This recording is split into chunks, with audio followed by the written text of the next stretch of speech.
ओम सूर्याय नमः। आप सभी को मकर संक्रांति की हार्दिक शुभकामनाएं। जय सनातनी में आप सबका हार्दिक स्वागत है। जय सनातनी के इस अंक में आज हम जुड़ेंगे मकर संक्रांति पर क्यों बनाए जाते हैं तिल के लड्डू तथा क्यों बनाई जाती है खिचड़ी, क्या है इसके पीछे की पौराणिक कथा। मकर संक्रांति को हिंदू धर्म के प्रमुख त्योहारों में गिना जाता है। इस दिन पवित्र नदियों में स्नान और दान का बहुत धार्मिक महत्व है। इस दिन तिल का दान बेहद शुभकारी होता है तथा अक्षय पुण्य की प्राप्ति होती है। मकर संक्रांति पर हर घर में तिल के लड्डू बनाए जाते हैं।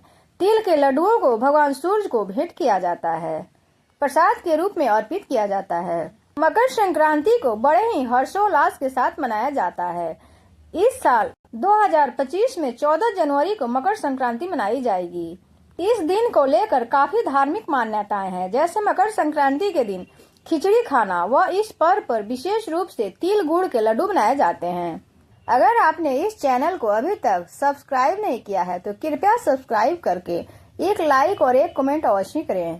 लगभग हर घर में तिल के लड्डू बनाए जाते हैं। धार्मिक मान्यता है कि तिल के लड्डू बनाना शुभ माना जाता है। तिल के लड्डू न सिर्फ बल्कि स्वाद सेहत के लिए भी काफी अच्छे माने जाते हैं। वहीं धार्मिक मान्यता के अनुसार संक्रांति के दिन तिल के लड्डू बनाने के पीछे धार्मिक, आध्यात्मिक और वैज्ञानिक तीनों कारण छिपे हैं। तो आइए ऐसे में जानते हैं मकर संक्रांति पर विशेष रूप से बनाए और खाए जाते हैं तिल के लड्डू, इसके पीछे क्या है कारण। मकर संक्रांति के दिन तिल और गुड़ के लड्डू बनाने के पीछे धार्मिक, आध्यात्मिक और स्वास्थ्य इन तीनों कारणों का भेद है। बता दें कि तीनों ही दृष्टि से इसे शुभ माना जाता है। धर्म शास्त्र के अनुसार मकर संक्रांति के दिन तिल और गुड़ के लड्डुओं का दान करना बेहद पुण्यदायी और शुभ माना जाता है। वहीं इसके पीछे की पौराणिक कथा भी प्रचलित है, जो हमें मकर संक्रांति के दिन तिल गुड़ के लड्डुओं का महत्व बताती है। पौराणिक धार्मिक कथा के अनुसार एक बार सूर्य देव अपने पुत्र शनि से काफी क्रोधित हो गए थे। सूर्य देव इतने क्रोधित हो गए थे कि उन्होंने अपने तेज से शनि देव का कुंभ राशि वाला घर जला दिया था। इसके बाद शनि देव ने अपने पिता से माफी मांगी। फिर जाकर सूर्य देव ने अपना क्रोध शांत किया। क्रोध शांत होने के बाद सूर्य देव ने शनि देव से कहा कि जब भी उनका प्रवेश मकर राशि में होगा तो वे उस घर को धन्य धान और खुशियों से भर देंगे। मकर राशि शनि देव का एक और अन्य घर माना जाता है। इसके बाद जब सूर्य देव शनि देव के घर में प्रवेश कर पहुँचे तो पुत्र ने शनि देव ने अपने पिता सूर्य देव से अति प्रसन्न हुए।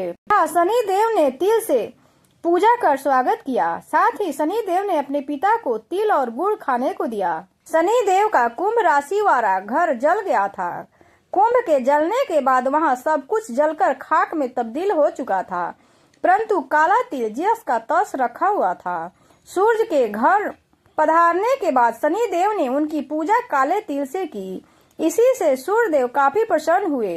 तब से मान्यता है कि मकर संक्रांति के दिन जो तिल से सूर्य देव की पूजा करेगा उसे सूर्य के आशीर्वाद के साथ साथ शनि देव का आशीर्वाद भी मिलेगा। धर्म शास्त्र के अनुसार यही कारण है कि मकर संक्रांति पर तिल के लड्डू बनाने और खाने की परंपरा है। यही कारण है कि मकर संक्रांति पर तिल का विशेष महत्व माना जाता है। मकर संक्रांति के दिन सूर्य मकर राशि में प्रवेश करते हैं। इसके साथ ही उत्तरायण की शुरुआत होती है। इस दिन से शुभ व मांगलिक कार्यों की शुरुआत हो जाती है। इसके अलावा मकर संक्रांति के दिन काला तिल का दान महादान माना जाता है, बहुत पुण्यकारी माना जाता है। इसलिए इस दिन तिल के लड्डू खाने के साथ साथ दान करने के भी काफी महत्व होता है। अब जानते हैं खिचड़ी क्यों बनाई जाती है और खाई जाती है। मकर संक्रांति के दिन खिचड़ी खाने से अपना एक अलग महत्व है। इसलिए कहीं कहीं मकर संक्रांति को खिचड़ी के नाम से भी जाना जाता है। मकर संक्रांति का यह पर्व प्रत्यक्ष रूप से भगवान सूर्य से जुड़ा हुआ है।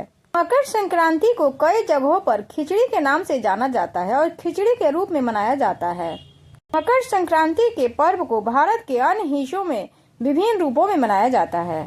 धार्मिक मान्यताओं के अनुसार मकर संक्रांति की खिचड़ी चावल, काली दाल, हल्दी, मटर और हरी सब्जियों का विशेष महत्व है। खिचड़ी के चावल से चंद्रमा और शुक्र की शांति का महत्व है।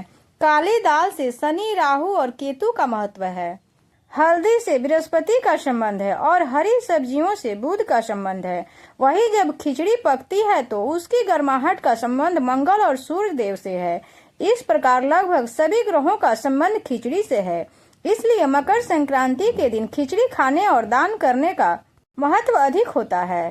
खिचड़ी से जुड़ी एक बाबा गोरखनाथ की कथा है। मकर संक्रांति के दिन खिचड़ी खाने की ऐसी भी मान्यता है कि खिलजी के आक्रमण के दौरान बाबा गोरखनाथ के योगी खाना नहीं बना पाते थे और भूखे प्यासे रहने की वजह से हर ढलते दिन के साथ कमजोर हो रहे थे। योगियों की बिगड़ती हालत को देखते हुए बाबा ने अपने योगियों को चावल, दाल और सब्जियों को मिलाकर पकाने की सलाह दी। यह भोजन कम समय में तैयार हो जाता था और इससे योगियों को ऊर्जा भी मिलती थी। बाबा गोरखनाथ ने इस दाल, चावल और सब्जी से बने भोजन को खिचड़ी का नाम दिया।